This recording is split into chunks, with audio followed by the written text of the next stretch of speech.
Thank you so much, speaker participants, for coming into the session. On the 21st of May 2022, which is today, the World Day for Cultural Diversity for Dialogue and Development, YOUNGO Reducing Inequality and Inclusion Rights Working Group is hosting an event to celebrate and to raise awareness on how diversity, equality, and equity can promote inclusivity in different fields, such as public health and climatic and environmental spaces. We have the honor to have Dr. C. Fene Okorochukwu, Executive Director at Center for Public Health, Nigeria, to speak at the event. The topics that we would like to discuss today include mental health and climate anxiety, health impacts related to climatic and environmentally induced contributors, and diversity, inclusion, equality, and equity in advancing the climate and environment goals. We appreciate your insightful engagement, Doctor, with us throughout the session, and we encourage participants to also engage in interventions through chat and verbally. If you would like to raise your hand to make an intervention on the floor, please raise your hand and we would call on you in the respective order. I thank my colleagues for attending and facilitating the event. And let's now begin the event with remarks from our working group focal point, Akuyeme Claude.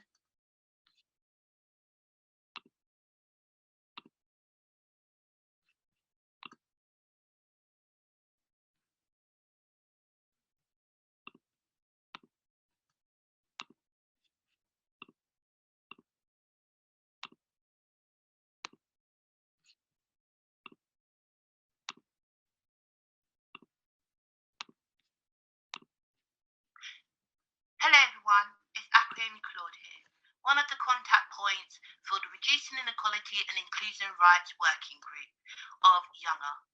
I would like to first and foremost say thank you to Dr.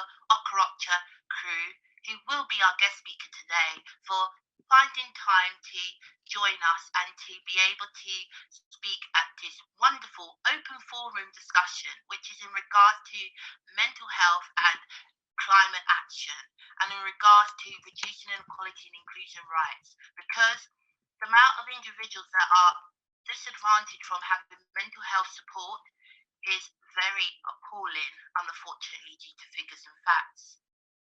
I would also like to welcome all of the individuals who joined this event. I am so sorry that I'm not able to join because of a number of meetings. However, I would like to hand you over to our facilitator, Jessica Lee, who will be facilitating this event today.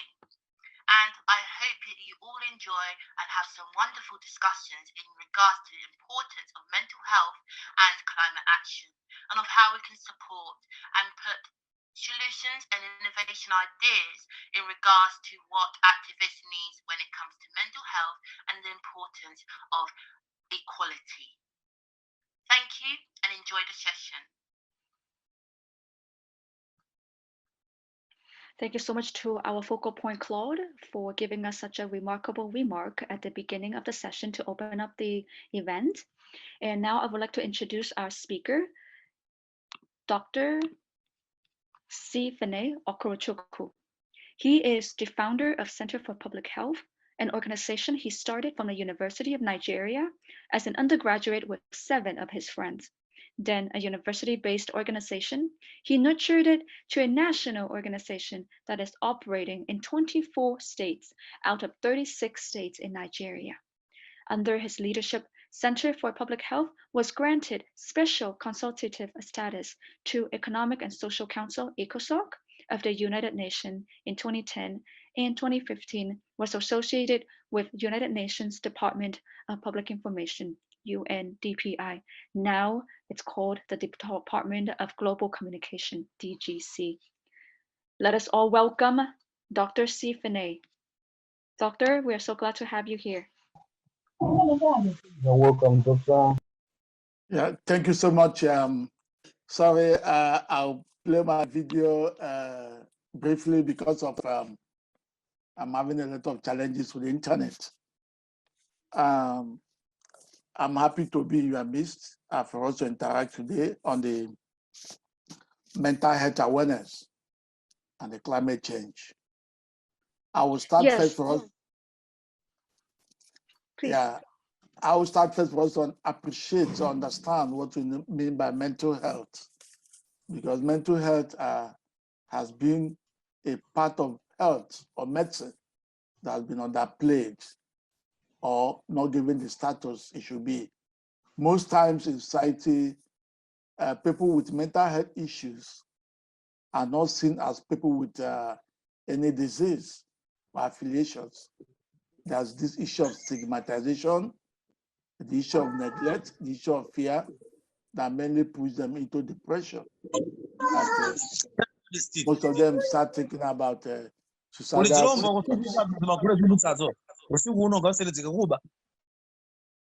Okay, thank you, Emmanuel, for meeting yourself.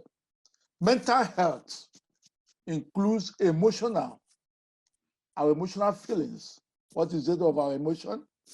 Psychological and social well-being.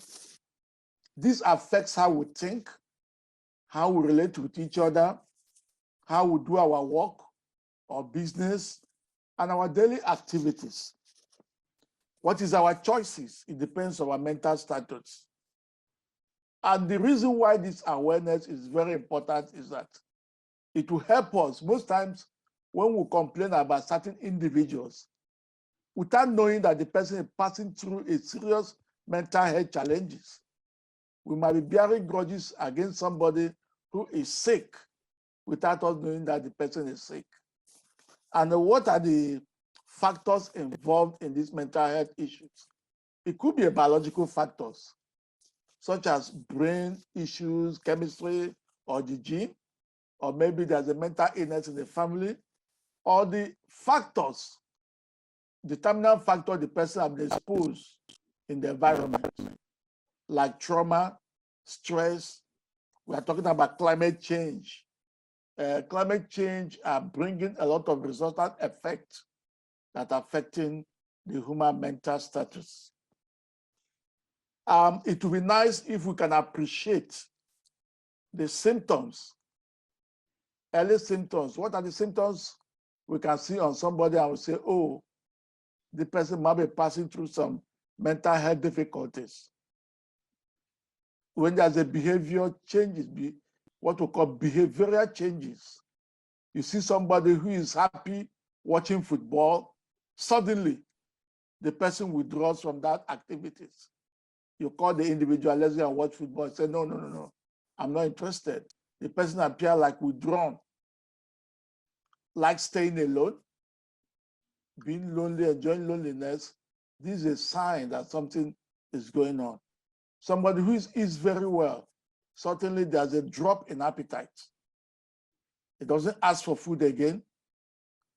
And there's no obvious sickness, like having a fever or any morbidity, but suddenly lost appetite, is no longer eating as at when due, is no longer engaging in family activities. Personal hygiene. You find out the person's hygiene is dropping. You look at the nails, it's no longer kept. The clothes, he doesn't care whether it's washed or not, or dirty or not. The environment, it doesn't give any, not being sensitive to the environment. We'll call it emotional numbness. Whether somebody is dead or not, it appeared less concerned. These are signs that early signs that some things are going on. At times, the person might complain of lack of sleep, or start smoking, drinking, using alcohol to suit his restlessness, taking the pathway of drug addiction. You know that something is wrong. Most times, the person might be aggressive, reacting in a manner that is not commensurate to the stimuli causing the anger, or reacting excessively. Is the early signs that's a problem. Then when we talk about mental health awareness, why are we doing this today? Is to alert the public that there might be some illness going on around us. It could be anxiety, it could be stress from work, it could be depression. And one of the major factors pushing people into this mental illness is loneliness. Many people are lonely these days because with this internet development, IT technology, people are traveling less to go and see their loved ones. But it's not only calling the phone, we encourage to visit our loved ones, be in contact with them. Most people are suffering serious loneliness, which during the pandemic, COVID lockdown, we hardly experienced a lot of mental health issues. People cannot control their emotions. So this awareness is really, really important, especially in the part of the world I'm coming from Nigeria, in Africa. There's a lot of myths, a lot of beliefs, superstitious beliefs about mental health illness. Some people believe it's coming from the spiritual world. Some people believe somebody can cast spell on somebody and has a mental health issues. And based on that, they don't see it as a sickness. They see it as a more of a spiritual thing, and they don't go for adequate treatment. That's why most times, if you come to Africa, you see somebody with mental illness being chained to a tree, isolated, kept on confinement without appropriate treatment, and the person will be there suffering. Is dehumanization against the person's fundamental human rights. The person is sick and is not a threat to the society because it's not treated. And this awareness will help us to stop all the stigmatization against the people. Most time people don't own up to come to hospital because immediately they say they are mentally ill. Someone this person is mentally sick, has a psychiatric problem, is not untreatable, that can never be treated again. It is a lie. Mental illness can be treated and managed without the person going back to the symptoms. And some people believe that it cannot happen to children.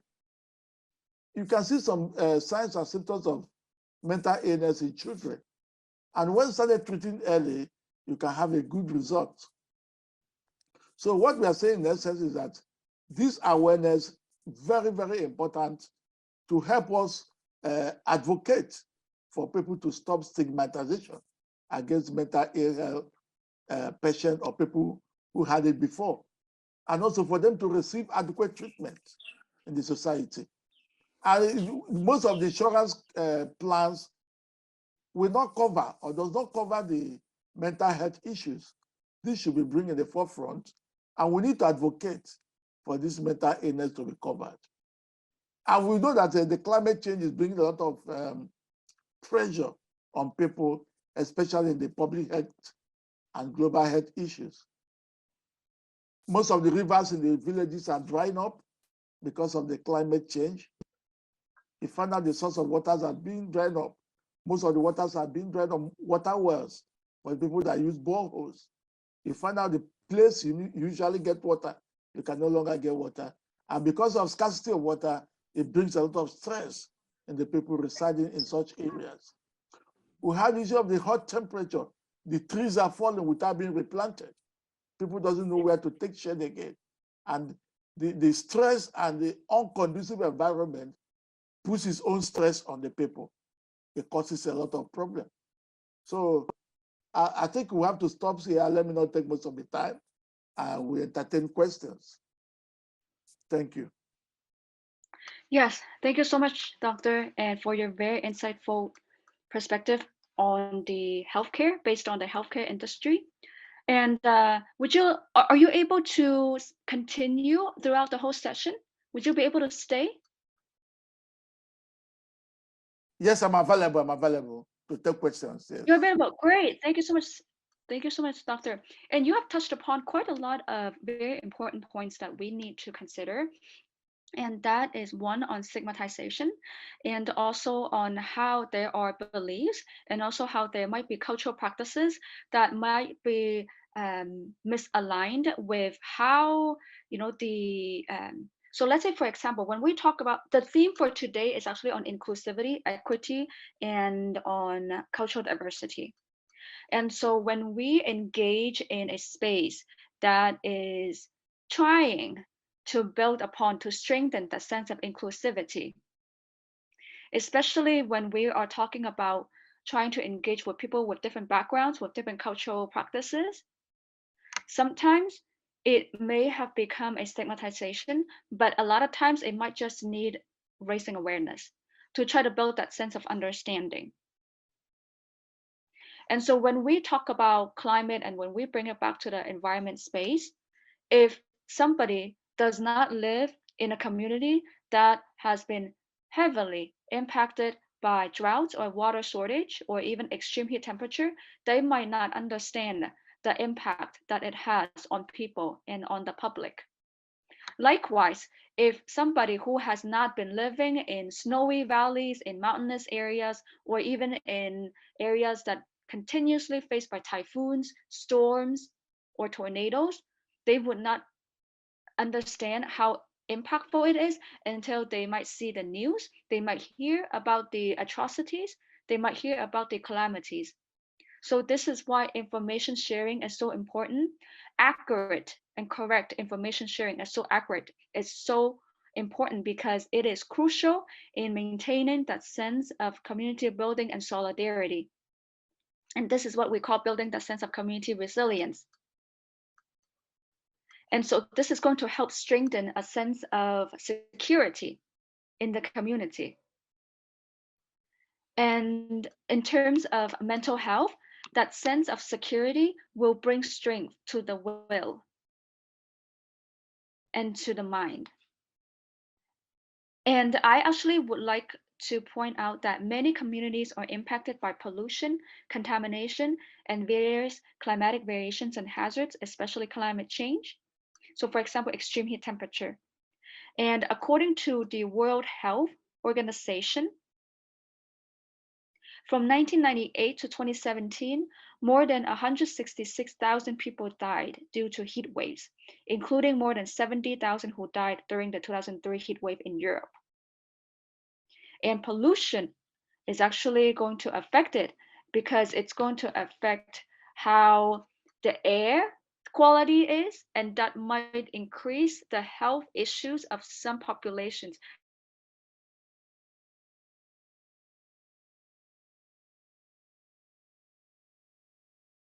that already have been experiencing health issues. They are the most vulnerable. And here, doctor, and also the participants, if you would like to share some of your engagements, yes, please raise your hand. And doctor, before I actually hand the floor to the participants to ask questions, would you like to maybe give tips on how we can, based on your experience, on your clinical experience, or even on your community experience, what are some tips that you can give us in terms of how we can secure the sense of mindfulness and the space for healing during the times of crises, during the times of atrocities and calamities? And you also brought up, the trauma and how to come out of the traumatic events and then also bring that sense of mindfulness and that sense of peace. Thank you so much, Jessica. My experience have shown, especially during crisis, like what we witnessed during the pandemic, there were fears, there were anxieties, there were uncertainties, and you cannot predict what is going to happen the same minute. Many people became hysterical. Many people became depressed. We were able to create a hotline. We maintained the hotline to reach out to the people and tell them what to do. Especially now in Nigeria, my country, there's a lot of anxieties about killings, crises, shooting. We advise the people to stay off the social media. Stop listening to the news because any bad news adds to the stress.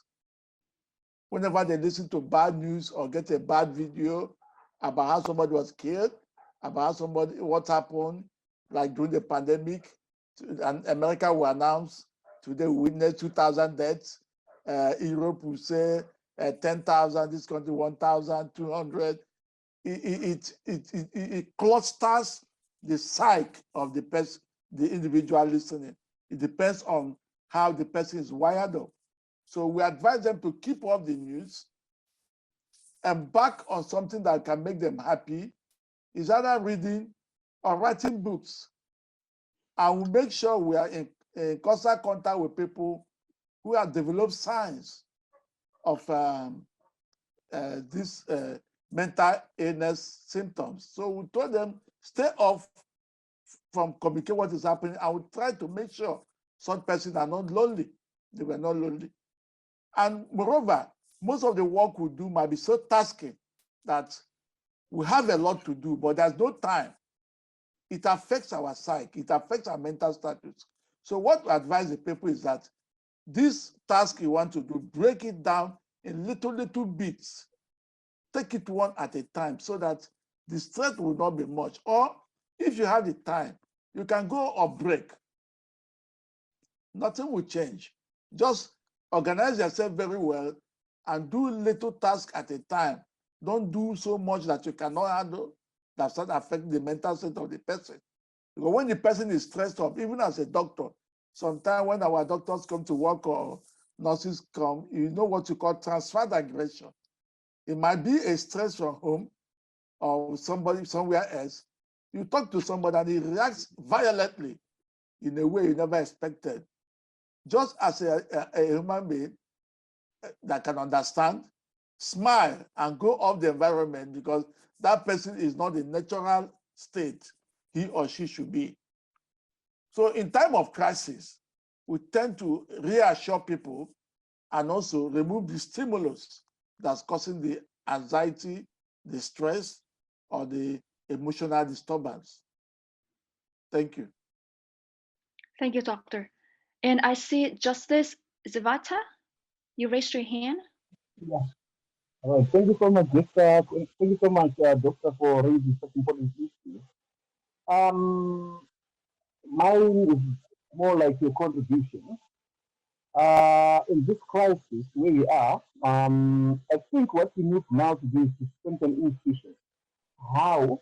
We need to ensure that we have people who are going to provide psychosocial support because a lot of people are going to suffer from a lot of stresses as a result of some of the issues that you raised and as a result of the stress and quite a number of issues that are going to affect them mentally or psychologically. So, moving forward, then, you raise an important issue to do with public health awareness. And that awareness must also be done in local languages so that people can really understand where we are coming from and where we are going to. And we also need to ensure that we demystify some of these myths that the doctor has actually talked about. What is very important because there is a lot of myths that is hovering around from various communities. So what we then need to do is we need to ensure that we demystify those myths and ensure that people get to understand what we're talking about, why the effects of climate change, especially on the environment. So then, Doctor and two, we kindly ask you and even the doctor to actually develop materials that we can actually be able to use from across, the countries where we are, even from the continents where we actually operate in, so that we can also disseminate that information. So, in other words, what I'm trying to say is we need to develop a communication strategy that we are going to use from across the globe, and the message that we are going to put into various health institutions from across the globe. And we have to ensure that the message is going to be passed on to the various ministry departments that deal with the health issues so that they can implement. Thank you, Jessica. Thank you so much, Justice Zavata, for your contribution. And I do see that in the chat, we have one participant who actually asked the question about of these two sects, which has a higher percentage of experiencing mental health problems and why? And Doctor, would you be able to comment on that? Yes, among the two sects, male are more have high probability of developing mental illness than the women because of their psychological or mental health problems more than female. Yeah, male do have more than the female. Some studies have shown because most females can absorb a lot of stress more than men. It's just like in hypertension. When a man BP rises by 2 digits, maybe just by 10, it manifests immediately. But most women can go ahead with a higher BP than men without even experiencing symptoms and without even complaining much. So men react easily to stimulus than female. So they tend to have more mental health issues. Then when you talk about, somebody said about there's a high instead of suicide among the Malawi students, I think from Emmanuel Ezekiel, there's a high level of suicide, students committing suicide. There might be some factors mitigating towards that or causing it. What is facilitating it? Most times, we find out it could be a financial problem among the students. It could be inability to pass the exams. It could be high expectations from society. Maybe somebody feeling that I'm not meeting up again, that feeling of hopelessness or not meeting up to the standard, that emptiness that usually leads people to depression before they go into suicide. So it is our duty to pick up people. You see a student who used to be an extrovert, suddenly withdrawn from the circulation, becomes an introvert. In fact, if you have a lot of organizations around, that's when you can talk to somebody that you failed that exam is not the end of the world. That your loved ones or your girlfriend or your boyfriend left you is not the end of the world. That you cannot meet up to pay your financial school fees. There's other ways you can do that. It's not the end of the world. So these are the factors we should watch out in the societies. There are people who cannot take pressure. Little thing will push them off the edge. They are tired. They want to end it. But it's our duty to encourage them that there's still hope. Reassure them. Because when you see people that are so lonely, try and come in contact with them. Don't think that, things are going on well for this person. He is arrogant. He wants to stay alone. No. There's something boiling inside that person, but he has nobody to talk to. Ask questions. Ask the people, what is the problem? Talk to me. Go out on activities. Participate in clubs, in charity work. It helps the person to reassure, upgrade the psychological status or mental health status. Thank you. Thank you, Doctor, for giving us your insights. And Umar, would you like to actually contribute to the floor here? Yes, good afternoon. My name is Umar Adam. I want to contribute towards what Prof have said concerning the depression. When you look at currently, we the youth are facing a lot of psychological challenges, and as Prof said, expectation. Our current issues now is our expectation is too much to the extent that we spend much on technological issues. We don't have direct contact. If you look at a study show that now non-communicable disease has increased globally. The non-communicable disease has increased simply because of now we do things without consulting. We do things without engaging. And we thought that technology is our friend. Technology can solve our problem. Technology, because natural human being is different from technology. Human beings are human beings, technology is technology. So when you look at it, we engage in technology much than personal people, because human beings are supposed to interrupt with human being, not technology. So once we interrupt technology, it makes our problems and our issues increase. So when you look at the depression is most stress. So the technology cannot solve your depression. Technology cannot solve your stress. So we don't even listen to the good people. As Prof said, counseling. The youth of today, they don't know what is counseling. We engage on TikTok, Facebook, we chat on WhatsApp. That is our current challenge. We don't meet one-on-one, in person. Call to interrupt with people. It's one of the best things that to solve our depression. We should engage each other. Suicidal now is a easy within the youth. We lose hope. We lose hope. We don't know what is going on. So technology cannot solve our problem. We should reduce the technological engagement. It's one of the things that normally causes a lot of depression and stress within the youth. Thank you very much. And thank you so much, Umar, for pointing out on youth and also how important mental health, that topic is in youth participation, whether we're talking about education, where we're talking about the education sector, or even in the community, because the global pandemic has exacerbated the mental health and public health issues worldwide, and youth, especially girls, have been much impacted.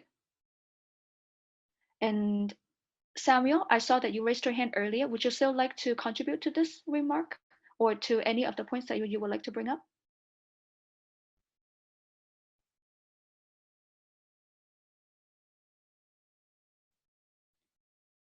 So Samuel, you're more than welcome to put it in the chat as well. Aaron is raising up his hand, and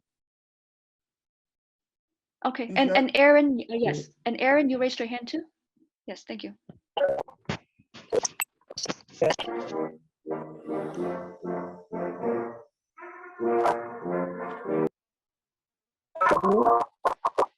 I'm Aaron, how are you?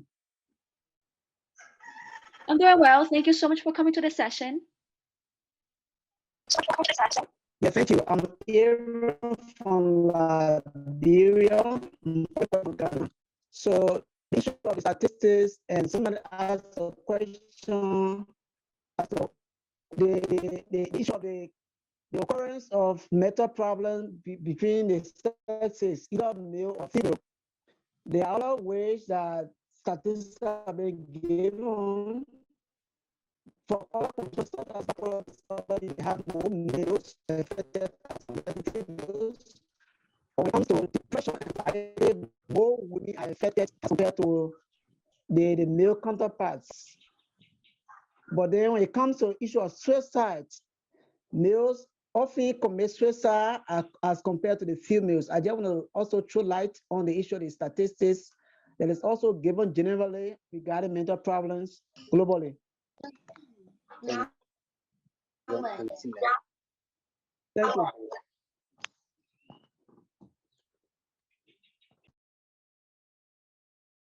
Thank you, Aaron, for pointing out the importance of gender in terms of how we want to achieve having a mental health agenda or even mental health awareness that is going to benefit all, female, male, and also every member in our communities.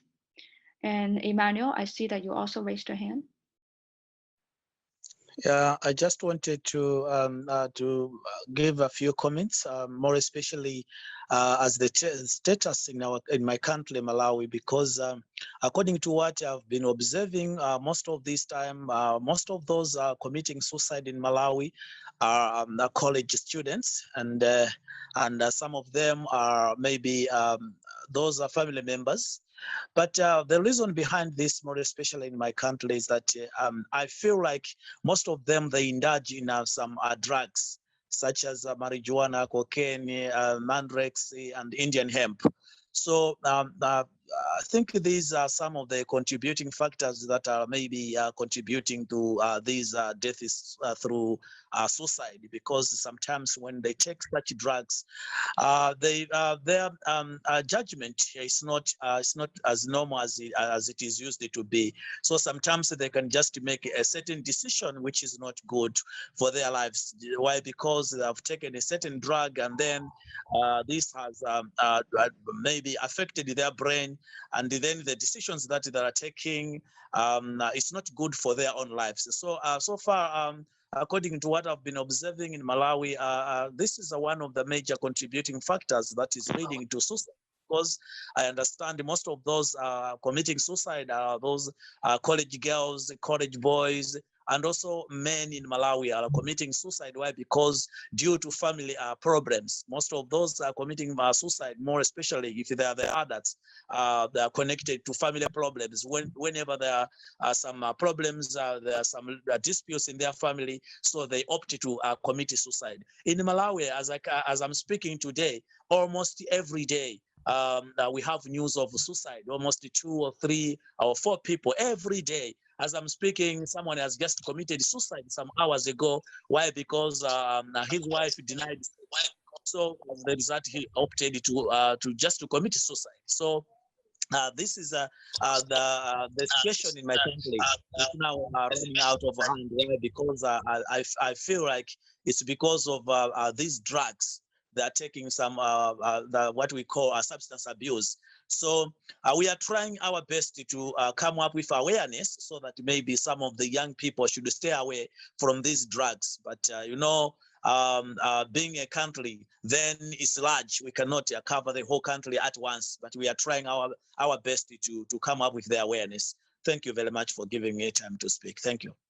Yes, let me quickly point out, Emmanuel, thank you so much for what you reported. Before the person starts taking drugs, there's something that pushed that person into taking drugs. One, the youth want happiness, satisfaction, and enjoyment. Or most times people start taking drugs because they have not met. Taking drugs is like an escape route for an unfulfilled or inactualization of their ambition.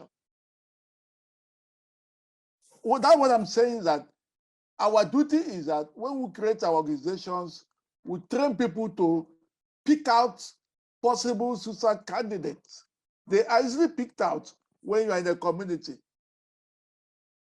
And we have also to address the effect of social media. Most of the students, most of the youth, when they come to something like Facebook, TikTok, or other apps, they see what I call artificial happiness and enjoyment. Some people paint a rosy picture of the world.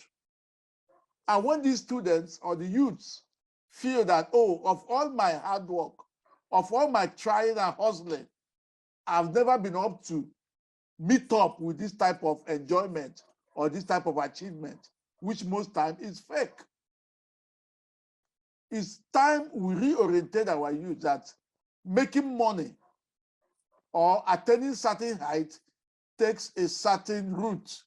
It has to take time. It's not a quick something. We have the same problem in my country, Nigeria, here, where a child of 18, 19 years wants to ride the biggest car in the world. I've been a doctor of many years. The type of car even riding, they don't regard it, but they just want to come out of secondary school. They want to go into even buy a private jet because of what they're seeing in social media. So when they cannot achieve this within the years they've given themselves, they take to drugs abuse. And by the time they take to the drug abuse, there's a limit to that. They'll go into more depression. So it's our ability to pick up these candidates earlier on will help the society. Because in the next 10 years, by 2030, depression will be on the peak. There'll be a lot of suicide. There'll be a lot, I'm telling you, that's what studies have shown. Thank you so much. Thank you, Doctor. And Cletus? I see that you also raised your hand. Yes, thank you very much. So I'm very happy to be here. I deal with young people, mainly young adults, 15 to 24 years old, college, secondary school level people. And then I realized that we have some real-time problems. And I think that we need some real-time engagements to be able to develop key messages that address the actual problem. Technology, we are blaming technology here. And of course it is, we're using technology now. Okay, so what we need to do, instead of emphasizing on the problem, is that I think that Dr. Stefan, I'm one of your volunteers actually, and we are waiting to be engaged. We're eager to be engaged. People like Dr. Stefan can come up with a forum where we brainstorm and come up with key messages that are clear and straight to the point and addressing the issues. So that when we say, like we're saying now, you don't have to be rich now. Something like that is just an example of a key message that we can give out to the young people out there, so that in addition to even on the social media that they are becoming addicted to, we can put these key messages there. We can put it on posters, we can put it on flyers, we can tell it to them in schools, we can just keep giving it to them. And I'm sure that, like we say, cigarette smoking can be harmful to your health. People smoke cigarettes, so we can get the technology people to come up with something like that, that addiction to this app can be harmful to your mental health. But we need real-time engagements to be able to do that. And then I really hope that Dr. Stefan and the people who are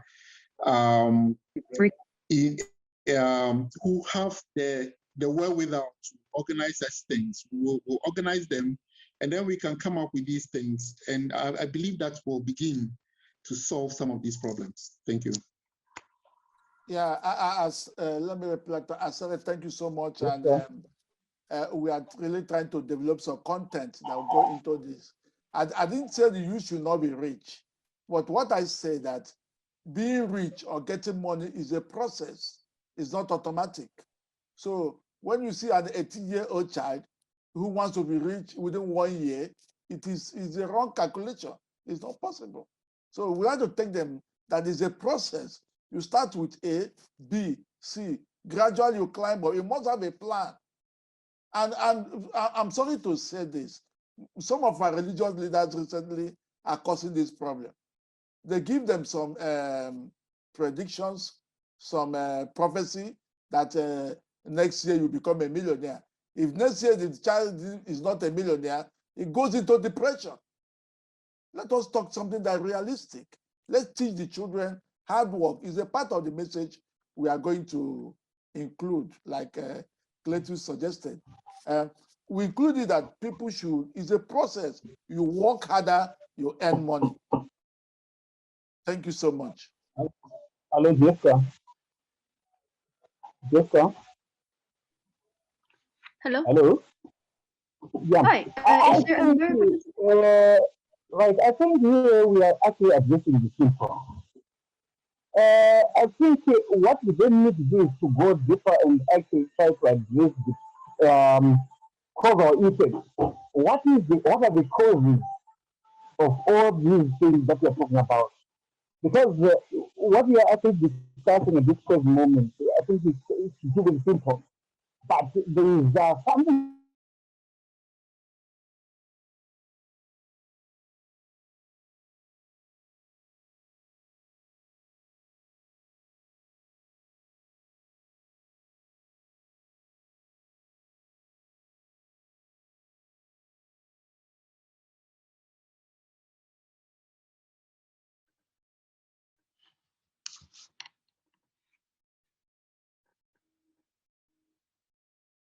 Hello.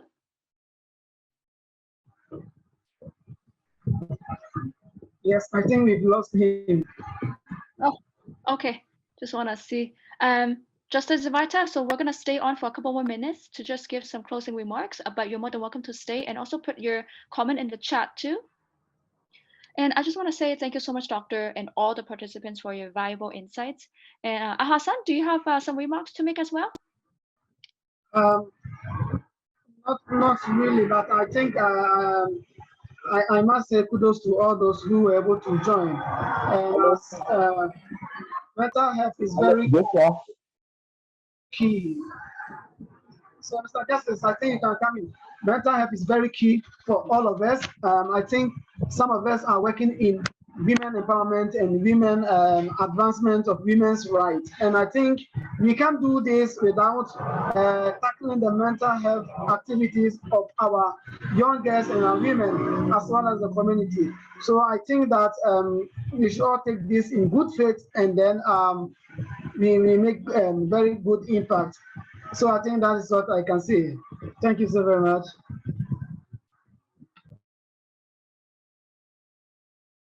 Thank you, Hassan. And Justice Zavita, you came back. Would you like to contribute here?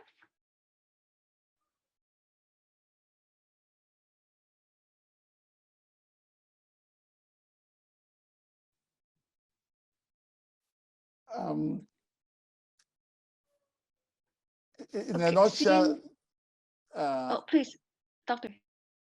Yeah. Does anybody want to make a contribution?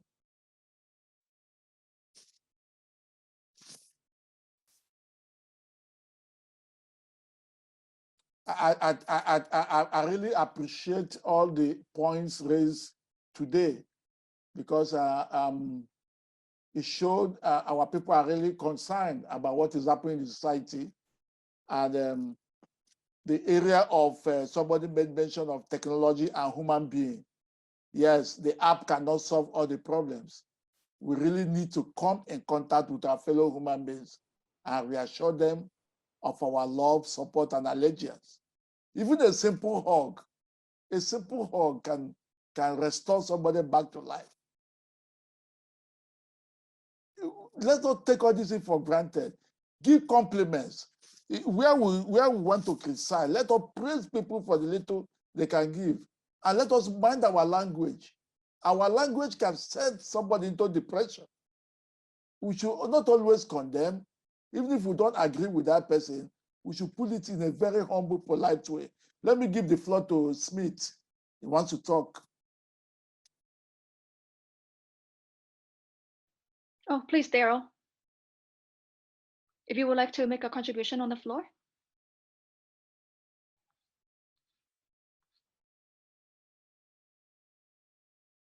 Daryl? Yes. Thank you. All right. Greetings, everyone. Thank you so much. I'm from the U.S. I live in the U.S. And this conversation is wow, it's just wonderful. It's crucial because as an African living in the U.S., we don't get the proper mental health services that we need because the approach, the thought pattern, always changes. In terms, number one, in the U.S., there still is a fundamental thought that Africans are not complete humans. They still have that concept, and it's even used in medicine. The American Psychology Association in the U.S. had to come out and apologize for years of their racial discrimination in our treatment, and that add to the stereotypes of especially Black men.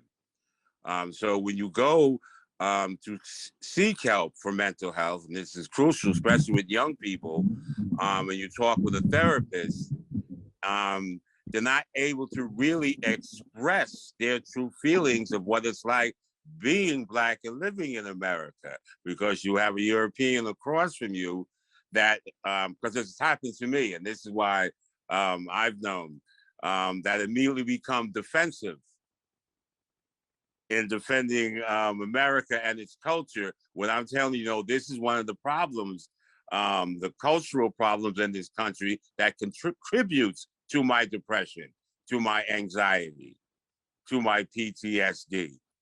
And for me personally, I have the issue because I've been a victim of police brutality. at a young age. And it's why I don't drive. I'm 65 years old, never driven in my life, because that ensures I will limit my interaction with the police, because there's a fear. Because on a human level, I will never be disrespected like that again. So how do I avoid interacting with these humans who treat me this way? So I've never driven. Anyway, I'm expressing to my therapist about this, this fear with the police. And her response to me was, well, that's just like someone that's afraid to fly. The chances of you crashing is like 1,000,000 to 1. And I'm thinking, I'm saying, no, that's not my reality. That's not my reality in terms of being a victim simply because of the color of my skin and what it does to me mentally and emotionally, and especially developmentally. And you are busy worrying about defending the attitude of the police. And this is what you run into. So you have young people who are angry, young Black men who are angry. That's why they're so very violent.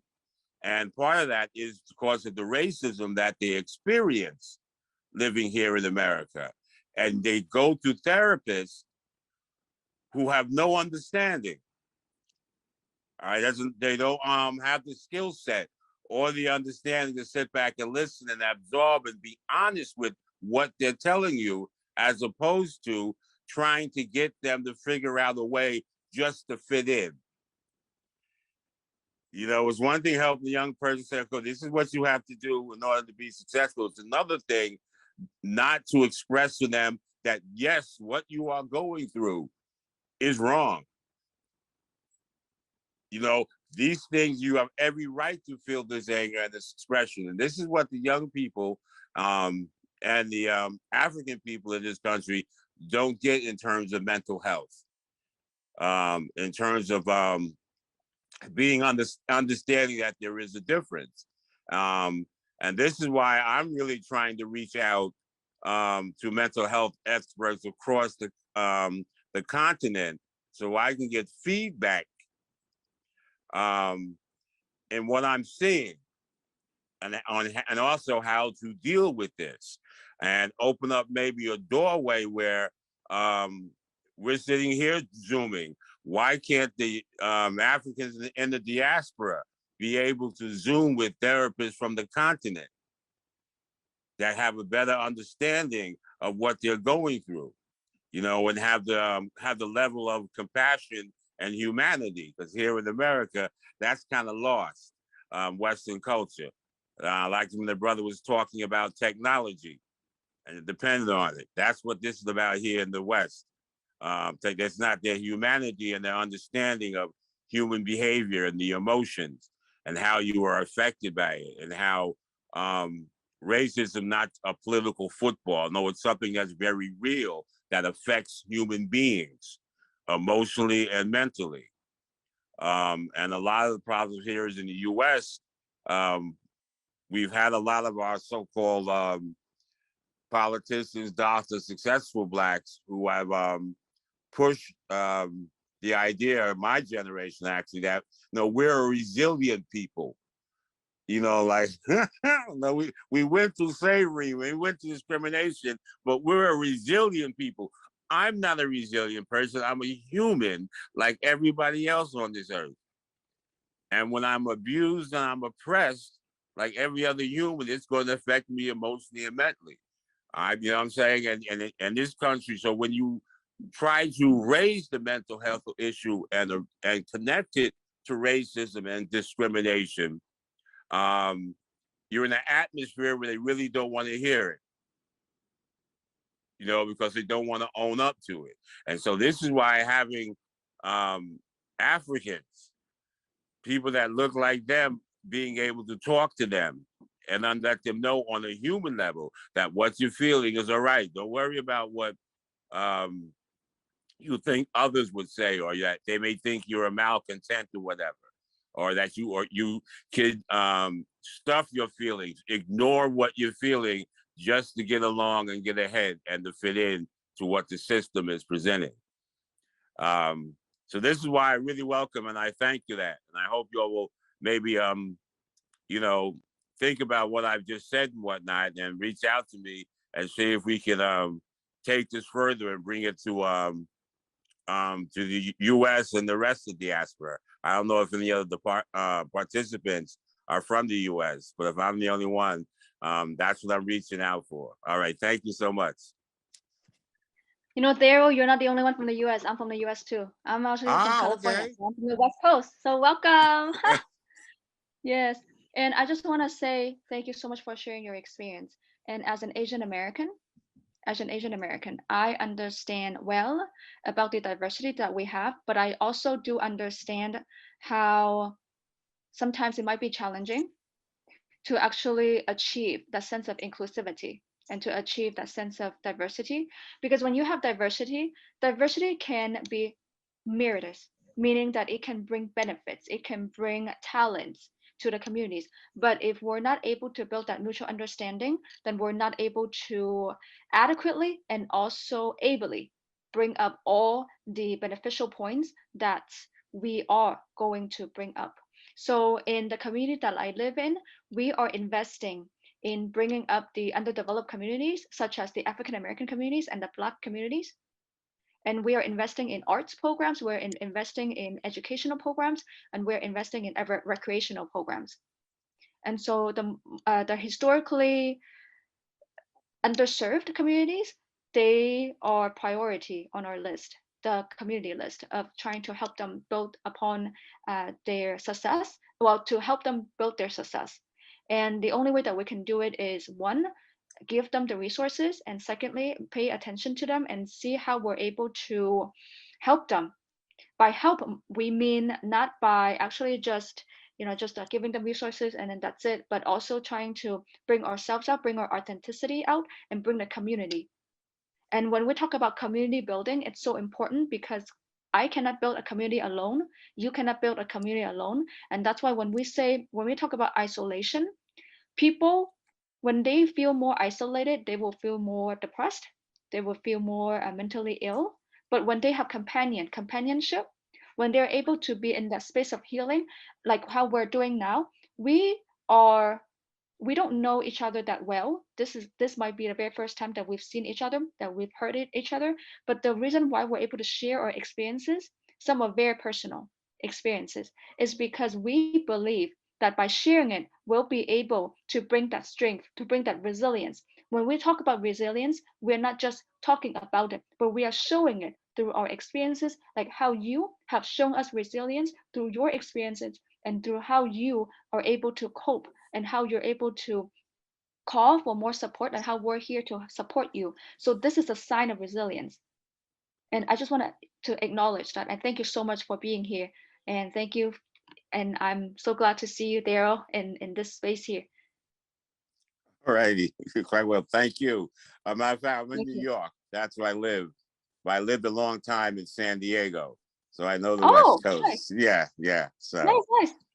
all righty. Cool. Great. See ya. And Aaron, I see that you also have your hands raised.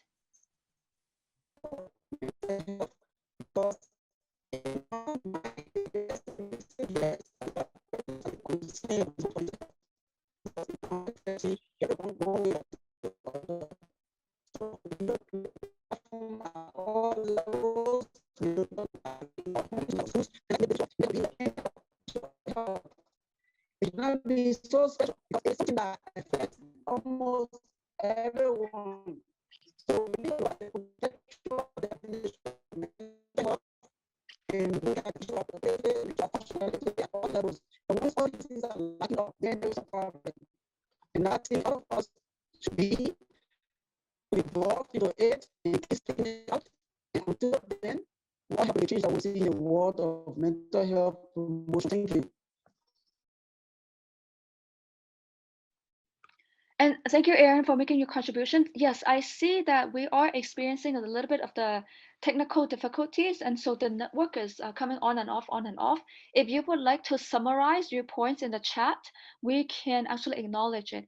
Thank you, Aaron. We would just like to not miss your valuable contributions. And John, I also see that you have your hands raised. Yes, my hand is raised. Please, can I go ahead? Can I go ahead? Yes, please. Yes. Please, have you thought about community-based rehabilitation, where people who are discharged from the psychiatric hospital are integrated into the normal community life through the community-based rehabilitation program? What I realized is that people are discharged from the hospital, they come back and they are not acceptable in the community.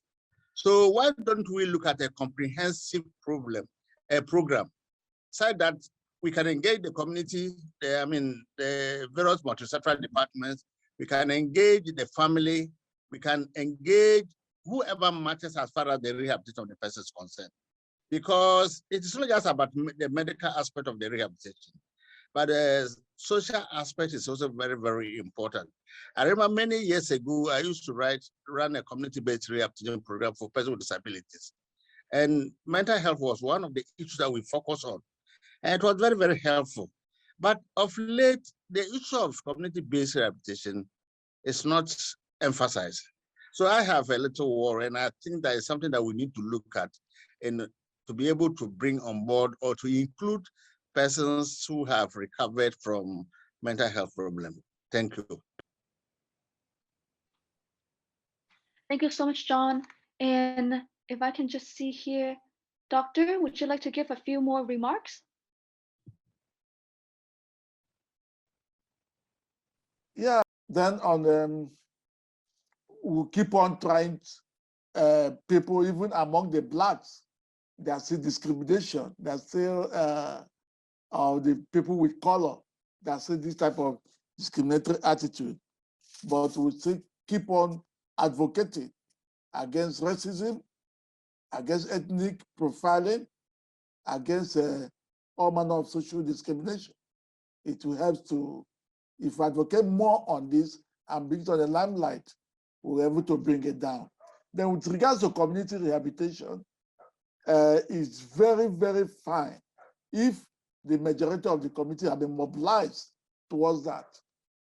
Because that's one of the things we are working against, keeping the mental health people in a facility. It doesn't help much. But when you bring them back to their community and do a proper community rehabilitation, it has a lot of advantage. I think we need to, I will encourage everybody to drop their contacts, because it's need to keep in touch and encourage each other, each organizations on what they can contribute. We form it like a network or coalition. We'll go far, because if all of us will be doing the same thing at the same time, speaking in one language, in one direction, it will make, it's all about partnerships, which is the bedrock of SDG. Will make a great impact. Thank you. Thank you so much, Doctor. And for some final remarks, and I would like to open this up to the doctor and also to the participants. What strategies or tips can you provide here in terms of reinforcing the importance of mental health? And also, when we bring it back to the community that we live, especially the communities that have been impacted by climate and also natural hazards, what strategies and tips do you have for the people there? And so we can think about community response, we can think about support systems.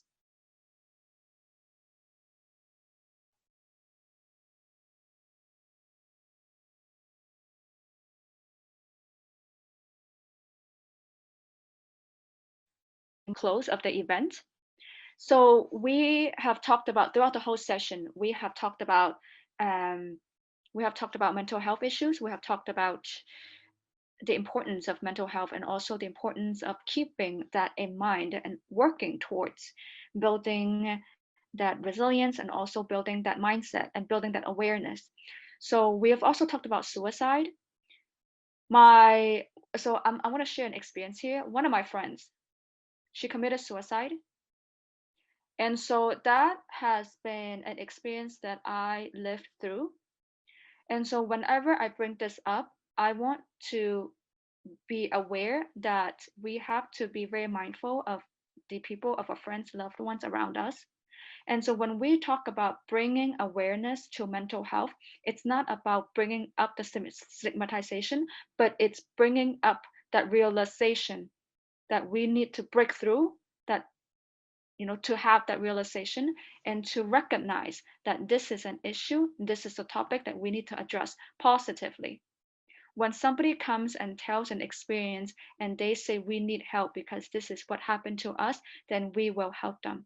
But a lot of times they might not feel comfortable. They might be living, just in that bubble, and they're not able to break out. And this is why sensitivity is very important. I'm happy already giving your final words. Is Dr. in? Yeah, I've given my final remarks.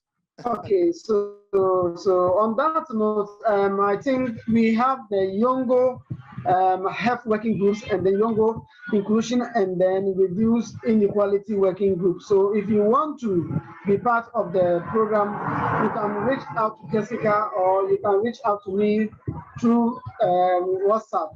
So maybe I'll have to put my WhatsApp in the link and then we add you to the group. On behalf of the working group, we want to thank you all for joining, and then we hope to get back to you for more series. So thank you so very much. Thank you so much for coming, and have a lovely day. And I hope that we can still keep in touch. Thank you. I'm Jessica Leaf, and I am the moderator today. And thank you, Doctor, for coming. Thank you. And also thank you, Hassan, for helping to facilitate the event. Thank you to all participants.